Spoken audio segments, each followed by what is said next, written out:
നമസ്കാരം. നിലമ്പൂരിൽ പിണറായിയെ തോൽപ്പിച്ച് വോട്ടർമാർ. ഭരണവിരുദ്ധ വികാരം ആഞ്ഞുവീശിയ മണ്ഡലത്തിൽ UDF സ്ഥാനാർത്ഥി ആര്യാടൻ ഷൗക്കത്ത് വിജയിച്ചു കയറി.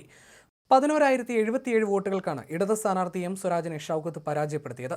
ഇതോടെ 10 വർഷത്തിന് ശേഷം നിലമ്പൂർ മണ്ഡലം UDF തിരികെ പിടിച്ചു. 8 തവണ ആര്യാടൻ മുഹമ്മദ് വിജയിച്ച മണ്ഡലത്തിൽ മകൻ ഷൗക്കത്ത് ഇനി MLA ആകും.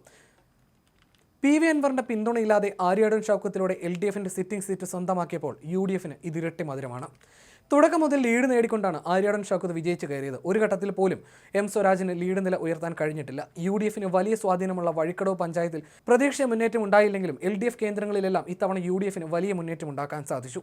ഭൂരിഭാഗം പഞ്ചായത്തുകളിലും നഗരസഭയിലും ആര്യാടൻ ഷൗക്കത്ത് ലീഡ് നേടി. വഴിക്കടവ് പഞ്ചായത്ത്, മൂത്തേടം പഞ്ചായത്ത് M സ്വരാജിന്റെയും DCC പ്രസിഡന്റ് VS ജോയിയുടെയും പഞ്ചായത്തായ എടക്കര പഞ്ചായത്ത്, പോത്തുകല്ല് പഞ്ചായത്ത്, ചുങ്കത്തറ, നിലമ്പൂർ നഗരസഭ എന്നിവിടങ്ങളിൽ ആര്യാടൻ ഷൗക്കത്ത് മുന്നേറ്റമുണ്ടാക്കി. CPM സ്വാധീന മേഖലയിലും ഷൗക്കത്ത് വോട്ട് വർദ്ധിപ്പിച്ചു എന്നതാണ് ശ്രദ്ധേയം. 2016 അൻവർ നേടിയെടുത്ത വിജയം ഇത്തവണ തിരിച്ചെടുത്ത പിതാവിന്റെ ആഗ്രഹം സഫലമാക്കിയിരിക്കുകയാണ് ഷൗക്കത്ത്. 2025 CPM സിറ്റിംഗ് സീറ്റിൽ അട്ടിമറി വിജയം നേടിയാണ് ആര്യാടൻ ഷൗക്കത്ത് നിലമ്പൂർ പഞ്ചായത്ത് അംഗവും തുടർന്ന് പഞ്ചായത്ത് പ്രസിഡന്റുമായത്. നിലമ്പൂർ ഗ്രാമപഞ്ചായത്ത് പ്രസിഡന്റായിരിക്കെ ജ്യോതിർഗമയ പദ്ധതിയിലൂടെ എല്ലാവർക്കും 4ാം ക്ലാസ് പ്രാഥമിക വിദ്യാഭ്യാസ യോഗ്യതയുള്ള ഇന്ത്യയിലെ ആദ്യ ഗ്രാമമായി നിലമ്പൂരിനെ മാറ്റിയതോടെയാണ് ആര്യാടൻ ഷൗക്കത്ത് ദേശീയതലത്തിൽ അറിയപ്പെട്ടത്. 5 വർഷം നിലമ്പൂർ പഞ്ചായത്ത് പ്രസിഡന്റും തുടർന്ന് നിലമ്പൂർ നഗരസഭയായി മാറിയപ്പോൾ പ്രഥമ നഗരസഭാ ചെയർമാനുമായിരുന്നു. ആര്യാടൻ മുഹമ്മദിന്റെ രാഷ്ട്രീയ ജീവിതം അസ്തമിച്ചു തുടങ്ങിയപ്പോൾ നിലമ്പൂരിൽ അദ്ദേഹത്തിന്റെ സീറ്റിൽ മത്സരിച്ചു.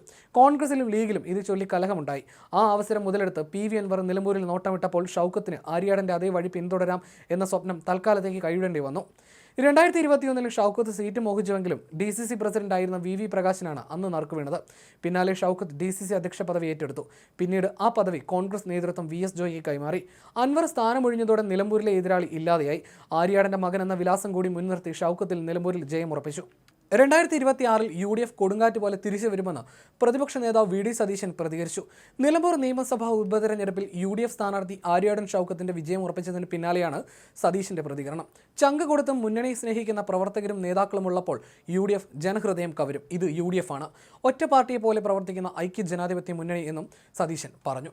LDF സ്ഥാനാർത്ഥി M സ്വരാജിന്റെ വ്യക്തിപ്രഭാവമോ മുൻ MLA PV അൻവർ ഉയർത്തിയ വെല്ലുവിളിയോ ഒട്ടും ബാധിക്കാതെയാണ് ഷൗക്കത്തിന്റെ മിന്നും വിജയം. നിലമ്പൂർ ഉപതെരഞ്ഞെടുപ്പിൽ UDF സ്ഥാനാർത്ഥി ആര്യാടൻ ഷൗക്കത്തിന്റെ വിജയത്തിൽ പ്രതികരണവുമായി മുൻ പ്രതിപക്ഷ നേതാവ് രമേശ് ചെന്നിത്തലയും രംഗത്ത് വന്നു. 9 വർഷത്തിന് ശേഷം UDF നിലമ്പൂരിലെ സീറ്റ് തിരിച്ചുപിടിച്ചെന്നും ഇനി പിണറായി രാജിവെച്ച് ഒഴിയണമെന്നും രമേശ് ചെന്നിത്തല പ്രതികരിച്ചു. ഇടതുമുന്നണി സർക്കാരിനെതിരായ ശക്തമായ ഭരണവിരുദ്ധ വികാരമാണ് തെരഞ്ഞെടുപ്പിലെ ഫലം സൂചിപ്പിക്കുന്നതെന്നും ചെന്നിത്തല മാധ്യമങ്ങളോട് പ്രതികരിച്ചു. നിലമ്പൂർ ഉപതെരഞ്ഞെടുപ്പിൽ ഉണ്ടായത് ഭരണവിരുദ്ധ വികാരമെന്ന് PK കുഞ്ഞാലിക്കുട്ടിയും പ്രതികരിച്ചു. നിലമ്പൂർ ഉപതെരഞ്ഞെടുപ്പിലെ വോട്ടെണ്ണലിൽ മികച്ച മുന്നേറ്റം കാഴ്ചവെച്ച സ്വതന്ത്ര സ്ഥാനാർത്ഥി PV അൻവറിനെ മുന്നണിയിലെടുക്കുന്ന കാര്യം UDF ചർച്ച ചെയ്യട്ടെ എന്നും കുഞ്ഞാലിക്കുട്ടി പറഞ്ഞു. സർക്കാരിനെതിരായ ജനവിരുദ്ധ വികാരമാണ് തെരഞ്ഞെടുപ്പിൽ പ്രതിഫലിച്ചത്. ഒരു വോട്ടിന് ജയിച്ചാൽ പോലും അത് ഭരണവിരുദ്ധ വികാരമാണെന്നും കുഞ്ഞാലിക്കുട്ടി മാധ്യമങ്ങളോട് പറഞ്ഞു.